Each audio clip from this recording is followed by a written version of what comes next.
Hey, Oh, hey. everybody. Hey, I have a comedy icon with me today. I could not be happier.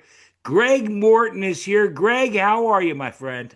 Fantastic, Scott. Good to see you, brother. It's good to see you. I have to ask you because I don't know. Normally, I know where people are, but I don't know if you're in Canada, United States. I don't know where you're at. Where are Well, you at now? this time I'm at home in my condo in Toronto, Canada. Toronto, Canada. I've been to Toronto, Yeah. Canada. Were you born and raised in Canada? Yes, as a matter of fact, I don't know why I Okay. had to think about it, but yeah, I just, but I guess because I've moved so much, I've moved around a Well, lot. Like I've, and that's yeah, because you just got back, and we'll get into all that. You've been all over the place. yeah, You've been doing comedy, and I want to try and go back to the beginning. Now, again, I know this for people that don't know. You've been doing comedy for, I think, over 30 years, right? yeah. And You what know I what? want to get at 35. I think it's almost been 40. It'll be Oh, 40. really? Okay. Yeah. Well, I knew it was a long time, but what I wanted to get at was when you started, was there a catalyst? Now, I know, but why don't you tell people? Because I think it started when you were a kid watching cartoons. Is that right? Yeah, when I was a kid watching cartoons, I would mimic everything on TV, cartoons, commercials, whatever the voices were. Please play. Thank you for the flower. It's relaxed. Everything that was on TV, I would mimic. My mom said I would come out of the TV room just mimicking everything. It was so funny. And Right. then I would go and sit in the corner and draw. I would draw all the time by myself, making up characters and little skits and things like that. So Okay. that's kind of where it all started. But I Okay. didn't get bit by the comedy bug until I was in public school. My first time I was on stage in a play or a skit, an assembly, and then later on, it kind of all of that came back when I went to college, and my English professor took us to a comedy club, and that's where I really got bit. And I go Okay. like, I want to do this. And so I started out as a comedy duo, as a friend of mine, Mike Bannon, who Okay. played the guitar, and we had a singing group. So I would write Okay. all of the lyrics and I would sing the songs and he would play the guitar. Okay. Yeah. Well, let me ask you then, because I don't want to get too far ahead too quick. No, no, But it's in okay. other words, a favorite show, and I know we're going to get to America's Got Talent, but do you have a favorite show over 35 or 40 years you've been doing comedy? Like, in other words, the other thing was, what was your first show like? What was the first Well, show you did like? Because that a lot of times it's like favorite show, least favorite show. you mean my favorite comedy show that I Yeah, like performed? stand up show where you were perform. Like in other words, and I jumped over it because I'm an idiot. You opened for Celine Dion, Harry Connick, Luther Vandross. So that's where I kind of was wondering, Oh, like okay. Celine Dion, or Oh, was okay. there a show that you like sticks in your memory? Favorite show was Celine Dion. She was I thought, so incredibly nice yeah, and so gracious. And then she offered me her limo if I wanted to have a ride back back to the hotel in her limo. I mean, it was yeah, crazy. She was so giving and so gracious, and it was okay, an incredible concert too. So oh yeah. Well, you yeah. don't know this. You probably didn't see it. I worked in the music business my whole life. Oh, I okay. had pictures with Ringo Starr and Kiss and Cheap Trick and a lot of different artists over the years, and I've been privy to some of that you're talking about a little bit. Oh, okay. Yeah, because some artists they don't like to meet No, no, the guests at all. they don't like they don't like us peasants. They, but but you know what? I prefer that. I mean, if you don't want to meet me, that's fine with me because I don't want you to spoil my dream. Like one time yeah, no, that's true. That's I true. did the Jerry Lewis telethon, Did and you I heard so many things about Jerry Lewis. I didn't want to meet him. I really? thought, I just in my mind where he is, that's the perfect place Yeah, I because love Jerry he Lewis. right.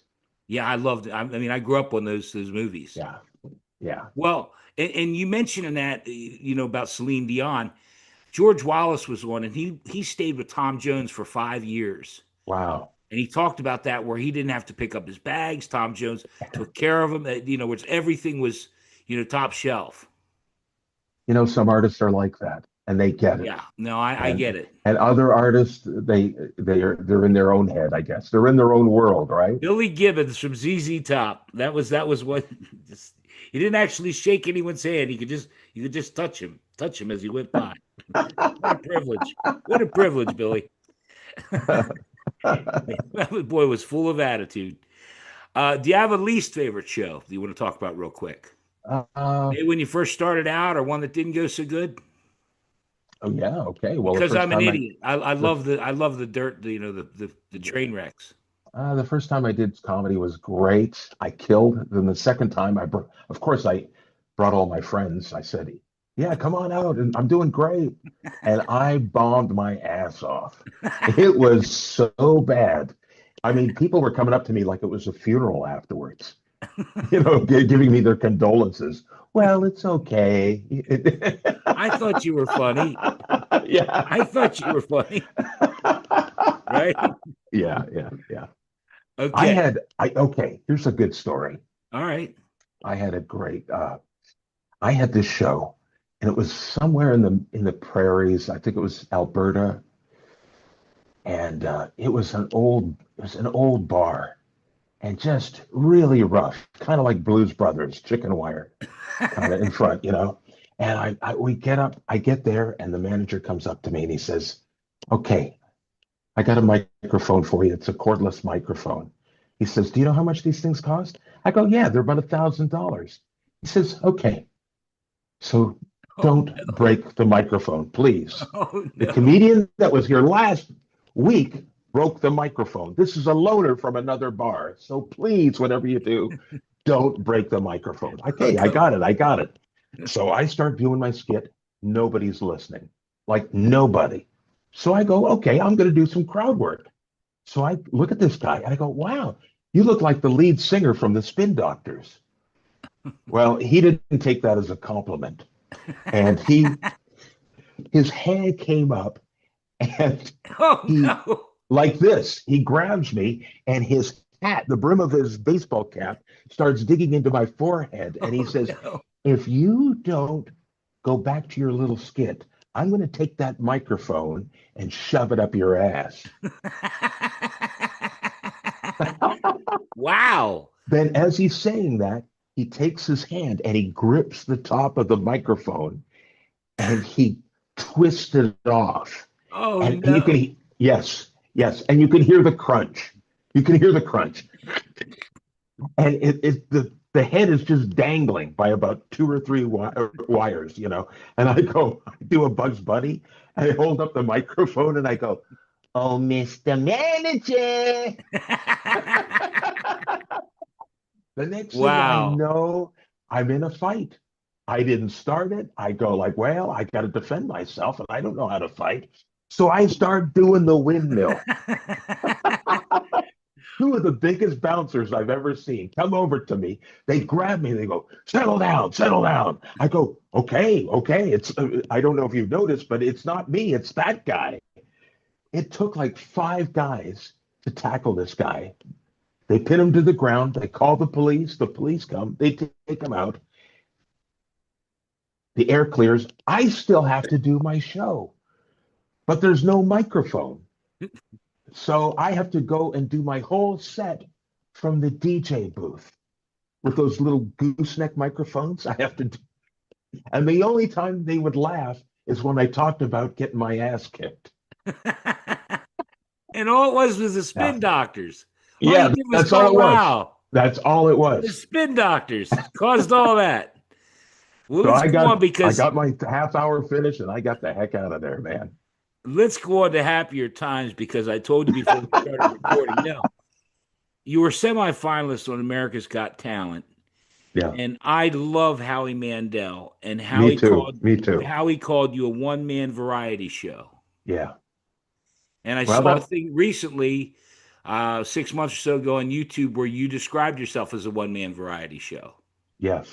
Yeah. Yeah, you are. Well, because variety shows were a big influence when I was growing up as a kid, you know.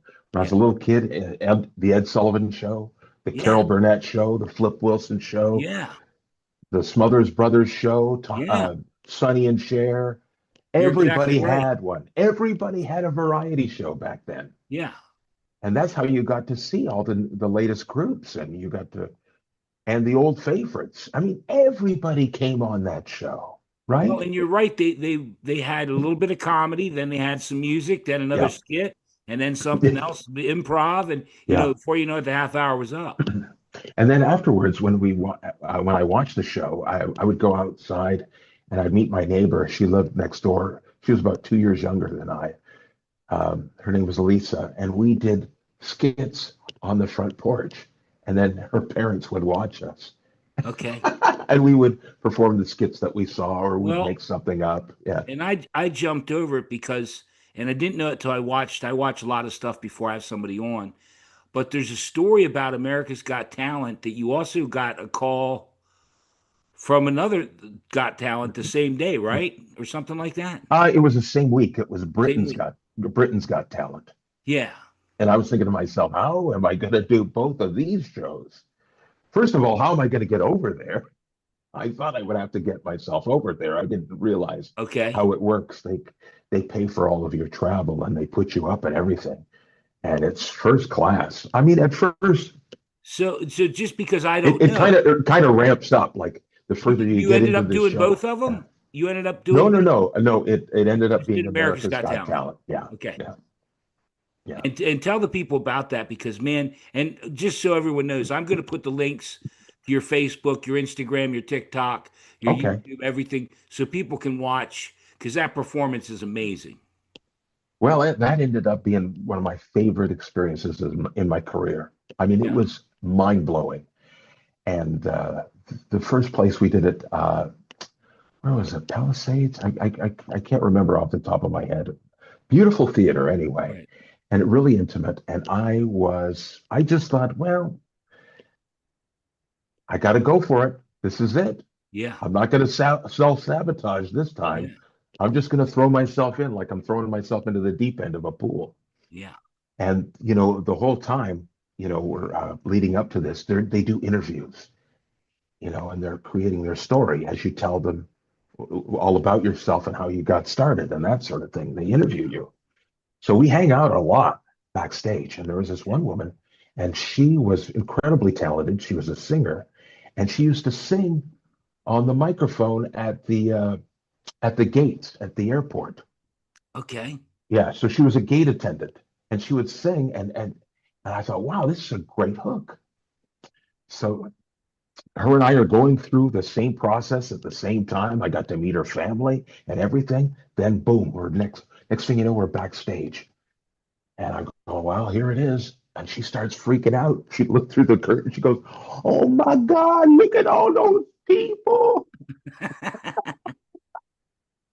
And I'm trying to talk her off the ledge, but I at the same time, I'm you're trying, yeah. yeah, I'm trying to not to get too nervous myself because, I got a show to do. I got to put it all out there. Well, and I got to tell you, and I don't want to interrupt, but No, no, it's because I told you that I saw it when it first, but today watching it again with mhm. a little more discerning eye, when you first started, Simon Cowell, and they just had a look, and they almost, at least maybe this is just my perception, but it almost looked like they didn't think you were going to do very good.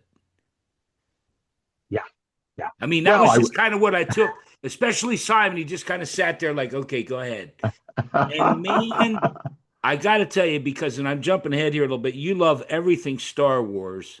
yeah, But when you started in, and he had doubt there at first, but then, man, when you started with, zoom, zoom, zoom, zoom, oh my God. And that's when I realized, I said, man, I think that's when you got him.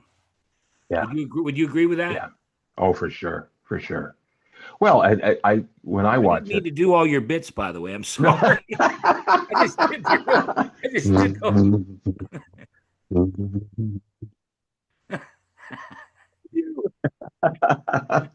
That. Oh, the sound of the lightsaber. Yeah. I mean, it's incredible. I don't know what it is, but when I hear something, there are some things I can mimic, especially if they're in my range. But Yeah. it just comes out. I guess it's from doing that for so many years as a kid. I guess Yeah. that was my preparation. But yeah, I mean, when I started out and I was introducing myself, I was a bit of a blabbering idiot. I was just I I kept tripping on my own tongue, and I go, well, I used to do. I was that I did. I kept. I think I started like three or four different sentences before I could get out what I wanted to say Yeah. because I was kind of. Well, I was nervous, but Yeah. I knew once I hit Star Wars, I would be okay. I would be in the moment because I'd done it so many times. Well, it didn't look like you were nervous. It just looked like they had doubt. Oh, I And see. once you, at least in my opinion, and people, I hope they watch this and comment what they think, what they Mhm. when they watch it. But it was only about 30 seconds in or four, all of a sudden Howie was smiling and Simon, it seemed like that's where you got him, and then you just Yeah, killed from there. yeah, yeah. It was great. Went on Great to feeling. semifinals. And I want to also touch on, because I've had somebody on that did this, not that, unless there's more you want to talk about America's Got Talent, but Wherever you want to semifinals is go. amazing. The Dry Bar Comedy Special, because I've had some comedians on that have done one of those, and it's a real sought after thing to do a Dry Bar Comedy Special. Yeah. And I just wondered, because again, I'm stupid as hell. I'm sorry. I'm stupid as hell. I'm dumb as a bucket of rocks. But I'm just telling you, I didn't get enough oxygen when I was born. It was pressure at birth or something, Mom said. But I didn't realize. I mean, I realized Dry Bar Comedy Special that was clean, but I didn't realize how clean. Yes. Yeah. Yeah. What were your thoughts when you saw it? Well, no, in other words, somebody was on the show and was telling me like they couldn't mention divorce. They couldn't say Wow. certain things because it's Mormons, right? Yeah. Yeah. Yeah. And Well, I watched some of yours and I thought, wow, you got away with a little bit there. No, I'm serious. well, listen, I, I had to let go. I had to get into the performance. I mean, all of that was inside my head, but I was thinking, as long as I don't curse, Yeah, you right. know, and as long as I'm not, you know, too over the top or anything too sexual, you don't want to Yeah, do right, anything right, sexual at all, then I'm going to be fine. So the first show was kind of a little nerve-wracking. I right. didn't really have my footing, and I go, okay, I got this. I know what I'm going to do and where I'm going to go. And I don't think the first audience was for me anyway. But the second show went perfectly. It went so Okay. well that they didn't take anything from the first show. They just took the whole second show. And They when they didn't put give it up, you they didn't huh? give you guidelines. They didn't give you Oh, they guidelines. gave me guidelines, I was believe gonna me. say, yeah. Oh yeah. I mean, they sent me a video. Here's what you don't do. They Okay. sent me this video of another comedian, and it was my good friend. And I'm panicking because I'm going, what? Yeah. Wait a minute. I know this person. They're pretty, That's what I forget if it was Jan Karam or who I had on that was talking about doing it. And she yeah, tried to refer some other comedians and they're like, no, no, no, no. yeah, yeah, yeah, yeah. Well, Um, they have very stringent rules, and well, and that's their brand and that's what they do. exactly, exactly. And you know what? It works. Yeah, for them, not for me. I'm sorry. You like I'm, a s- little more edge? You like, I'm as bad as they come, brother. well, you're rock and roll, baby. You're Yeah, rock and well, roll. You know, yeah, I had a preacher on the show, Scott Shanahan's a preacher. yeah. And I said to him, man, if I knew you were a preacher, I wouldn't have had you on the show. It was just, and he does a bit, Greg. I don't want to give he says about like if you swear something, like I'm sorry. I don't care. You're the one going to hell. Um, do you have comedians that inspired you once you started in the game and then now comedians that you like now? when I grew up, uh, Phyllis Diller was a Yeah, big. I love Phyllis Diller. Love the cool. one-liners. I love the character. I used to watch her on Ed Sullivan. She was My great. right, my parents would always let me watch the comedy or Topo Gigio at the beginning, with Yeah. a little puppet. Oh yeah, And yeah. yeah, and Remember so that. I ended up, I finally did get to see her live in Reno. She was Wow. at the casino, and I got to sneak in after my show and watch her. And I even got an autograph. an Cool. actor friend of mine knew that I was a big fan, and she was in The Wizard of Oz. And so, of course, Phyllis Diller was the Wicked Witch of the West. Okay. And if you can imagine, that'd be great. So I have a Yeah. signed T-shirt from that production. So That's very cool. cool. Oh, That's amazing. What about comedians now? Are the comedians now that you like? I don't watch comedians now. I don't watch their. No, I don't. Either do I. I I Either do don't want. I. Well, here's what No, my I shouldn't problem say is. that. There's No, some no, out let's open it up, man. Let's talk about it. there. Uh, No. No, we're going to talk about it. I'm not going to Go mention ahead. any You're in names. charge. You're the boss. I'm not going to mention any names, but here's what I find is that a lot of comedians, it sounds like they're trying too hard. Someone said to me this a while ago. He said, as an audience member, he says, I never liked comedy. She said, that always sounds like they're trying too hard.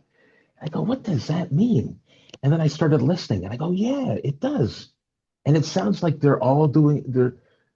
all sound the same. Well, since you got, here's my take on it. I'm Go, 62. go. I'm 62 years old, Yeah, and I've been blessed to be. You even asked me, am I a comedian? I said I'm trying. I'm doing, but comedy's real subjective. I do real dark and dirty, nasty stuff. yeah. But I had Kathy Ladman on who said, "Don't do." She gave me advice 4 years ago, but she missed that part about being clean. But comedians today, at least the ones that irritate me, that I will turn on a special, and 2 minutes in, I'm like, this ain't for me. Where Yeah. they start with like, well, let me tell you, the other day I was going down the road. And I went into this store, and you're 3 minutes in, and we haven't heard anything even close to comedy. And that's what I mean. That would be my description of what I don't like about comedians today. Me too. They I think just that take too long to get anywhere for any kind of humor. there's storytelling and then there's storytelling. I Yeah, mean, if you take right, some of right, the right, right. if Yeah, you take some of the great storytellers, they've got you from the first word. Look yeah, at Cosby. Remember how he would all of sure. his things were stories Yeah, and sound effects and yeah, you got to remember like every other there should be a setup line and a punch and you can do that in a story. yeah, That's easy to do. But you got to keep them laughing, keep them interested the yeah. whole time. Otherwise, you sound like one of my friends who won't Yeah, shut the we hell went to up, the you know? supermarket and you wouldn't Yeah, believe what yeah. happened. Who cares? And Big while I deal. was standing there at a grapefruit stand, and then the guy dropped a pickle, and okay, all right. Now, there's two parts to this, and Hey, I you know what just that's love, like? That's like having 12 hours of foreplay. That's what that's like. for a It's fat like girl, for a fat girl, you don't sweat much. I'm sorry. I'm sorry. I did, that's just terrible. I told you. but seriously, you shouldn't rub the same part over and over No, again. and again, I'm more of a one-liner guy. I mean, Yeah, me too. I grew up Yeah, on I like Rodney Dangerfield, Henny Youngman. right? I I still just watch love Rodney. that stuff. I still watch Rodney today. Yeah. Oh yeah. Yeah. I got to meet him. Oh, you're so lucky. Yeah, I had Tell me, a conversation with George Carlin. I met Louis Black. I had a wow. thing with Bob Saget. I've been blessed, but none better than Greg Morton today. Gosh darn it! I could tell you a funny Now look, story. I got to cover this because this is really cool because there's two parts to this. I told you I do a lot of research because I like to come on here and I don't like looking more of an idiot than I am. You posted, I think it was on Instagram or Facebook. You went up in a helicopter recently. Yes. And I actually, for people that have never done it, I was up in a helicopter one time. I don't know that I'd do it again. What was your experience like? You know what? Surprisingly, I loved it, but Oh, I loved it too. It's I'm an air scary though. sign, so well, you know what? I thought it was less scary than an airplane. Really? I thought so because in Okay. airplane, it it always feels like the plane's never going to hold together, right? It's just jerking and jolting and you're lunged backwards and you're lunged forwards and then you read the news headlines and a wing came off. And what? What do you mean a wing came off? Don't you need that? Well, And then the pilot comes on and they're so calm. Ladies and gentlemen, this is Captain speaking. If you'll notice, a wing just fell off. We're going to need you to stick your arm out the window and wave up and down real fast. I mean, come on. Come on. well, the see, I guess for me, mine was at the York Fair, and it was a real small helicopter. We were just looking. I thought, oh my God, we're Okay. gonna. That explains everything. Yeah, It yours was was at more the of a. fair. Yeah, it was at a fair. That's where It people was like lose 25, limbs. $10 or something to get over a helicopter ride. No, but that at the fair, that's where people lose limbs, right? That's what. And then they get a job working the machine that they just lost a limb on. Okay, You notice that they come that thing out. on Do top of the you want to helicopter. go faster? That's true. That thing that was Sorry. going on top of the helicopter stopped. I need to get out and start waving. But the second part, and now I don't know. Well, you flew over Mount Rushmore, I think, right? Yes, yeah, yeah, Was that in the helicopter you were? yes. Amazing. But then there's Where are you another. gonna go? Yeah, Yeah, go ahead. there's no. It's my fault because I'm jumping because there's so much. But I thought, and because I love this movie, you had a picture from Close Encounters of the Third Kind. Oh yeah. What's that called? Devil's. Devil's Tower. Yeah, because that movie was just, again, I think we're showing our Me age, but too. No, it was iconic. Yeah. yeah, and that where he built it in Richard Dreyfuss, and I mean, Yeah. and you were there. Yeah. Yeah. That would have creeped me out a little bit, I think. Really? It's Well, I mean, so Greg,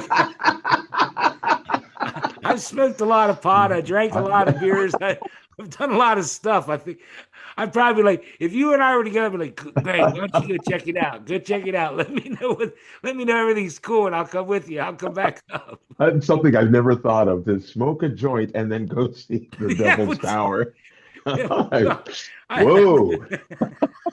well, I'm just picturing you and I going up there, and I'd be like, we're in the car or whatever, and I dab a little bit. Greg, why don't you go up and check that out? Make sure everything's cool. I'm not coming until you make sure everything's cool. Just a thought. Oh, here's something I saw the other day. I think Okay. you'd find this funny. I was at I walked past a cannabis store, and it had the little sign was out, and it said "back in 10 minutes." You could go anywhere with that, right? I'm He's not out for. back in 10 minutes. Oh, yeah, right. Nothing. Smoking a doobie never takes just 10 minutes, right? I, I don't know what you're talking about. I smoked pot for a month. I smoked pot for a month one night. I did. You got a comedy album called In the Future. Do you want Yeah, to tell the folks about that? it's a great. It's I do this bit called In the Future, and I talk about the way things were when you and I were kids, and the Yeah. way they are now. And the premise is, if I could get into a time machine, go back and talk to my dumb self. My dumb self wouldn't believe what's happening in the future. Right. For example, everybody in the future will have a phone. And I go, what are they cheap or something? I go, no, they're $1,000. And I go, nobody's going to pay $1,000 for a phone. They're going to line up for it.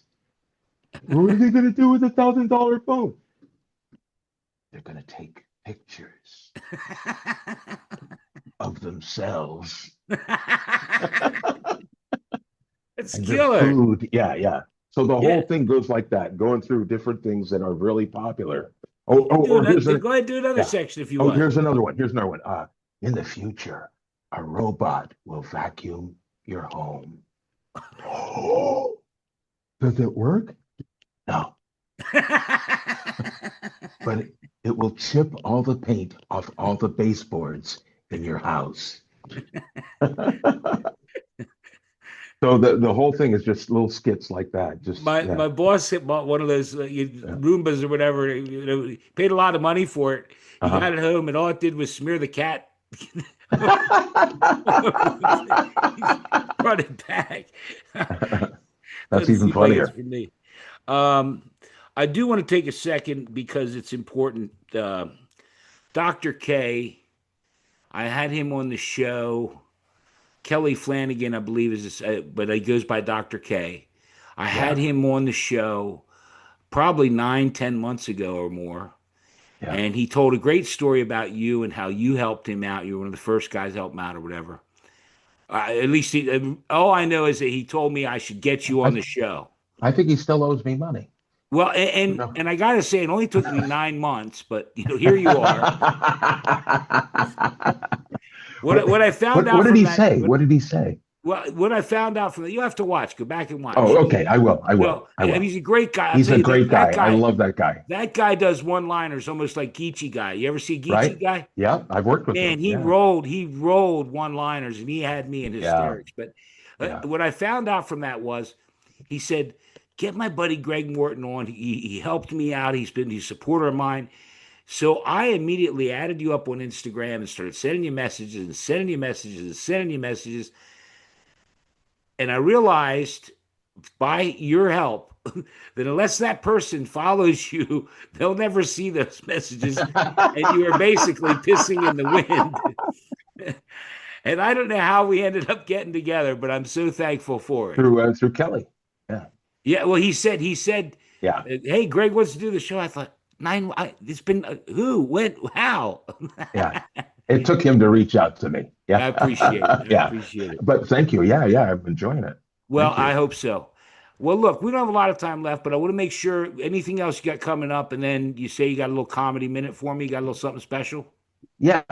Just Okay. go on my website, Yeah, gregmorton.com, I'll put obviously. And all the links to everything, and I yeah. thank Yeah. you.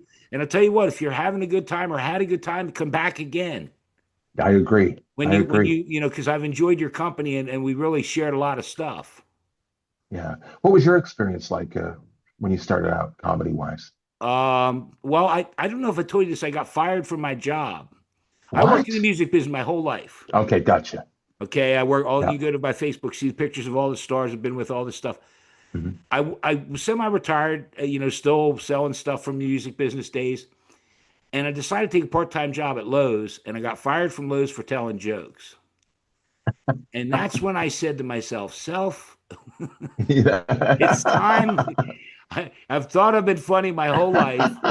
Maybe now's the time." You So were Scott, you were working at Lowe's. Why didn't you build the stage first and then get up on it? HR kind of kicked me out. But they did you a favor, didn't they? And they did. They did. Yeah. 5 years, almost 5.5 years ago, and I've had more fun in the last 5.5 years, and I'm thankful for it. I thank God for each day. And Yeah. honestly, Greg, Yeah. we got to get to your comedy minute, but I say this all the time. It's because mine is music, and there's a Yeah. song by Squeeze that says, "What crumbs of joy can I steal from this day?" Oh, that's Brother, good. you are those crumbs of joy I'm stealing today. You had me laughing hard, and laughter is so important in our lives, especially It now. is, especially now. Yeah. Especially now. Yeah. Okay, my friend, it's time. All right. Here we go. Greg Morton, your comedy minute. Go ahead, my friend. This is my comedy minute. So Well, we you live can in, go more than a minute. I'm going to give you more time. Bonus okay. time. Okay, I'm going to take my time. So we live in Take your time. Toronto. You know that. We live in a condo, and we used to live in this condo on the 33rd floor.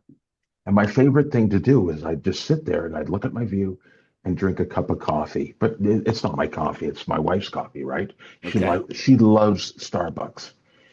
And Okay. I hate Starbucks. I mean, you ever suck on a charcoal briquette for a half hour? That's what it tastes like, right? And Yeah. besides, when you go to Starbucks, nobody orders a freaking coffee.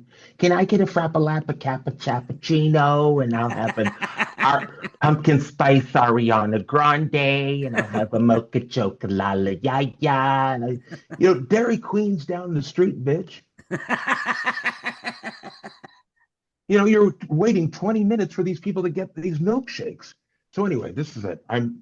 But I'm sitting there, I'm drinking the coffee, and I'm looking at my view. Now, Toronto, I don't know if you've known this, but the I've been city to is growing. Toronto, Yeah, it's growing so fast, right? right? There's cranes everywhere. So they built a crane. They built a crane. They built a condo right in front of our condo. Just I wake up one morning, my view's gone. So I'm sitting there, I'm depressed, I'm lamenting the loss of my view because I had the view of the lake I know and where the this is sky going. dome, everything, right? And I go, what am I gonna do? Then this young lady moves in to a condo unit directly across from mine. Oh, the view is back. Let me tell you, Scott, she's getting up in the morning and she's doing yoga right in front of the window. 45 minutes of yoga, just stretching. And I'm watching this. I go, yeah, so now I got my coffee. I'm good, right? One morning I get up, no yoga girl. She's gone. But there's a guy sitting in front of the window and he's got no shirt on. Oh no. I look a little closer. There's another guy in front of that guy on his knees. And I don't think he's helping him tie his shoes or anything like that, right? Oh, He's well, I'm gonna yeah, show you. You get the picture. yeah. Let's say he's paying it forward. Let's say he's paying it forward. Let's say that. But he has a weird technique. He takes a sip of coffee and then he pays it forward to his friend. Oh my God. Sip of coffee, pays it forward. Sip of coffee, pays it forward. I go to my wife. Come here, come here, come here. Look at this. That's how bad Starbucks tastes. I agree. I'm not a fan of. No, well, I don't know about No, that. if I'm you not a have to fan of get, Starbucks. I'm not a I'm just fan of saying, Starbucks. That stuff is bitter. It's terrible, and it costs too much. I'm just saying, if you have to take somebody's male member to get the taste of coffee out of your mouth, that's got to be the worst coffee in the world right there. Yes, sir. So.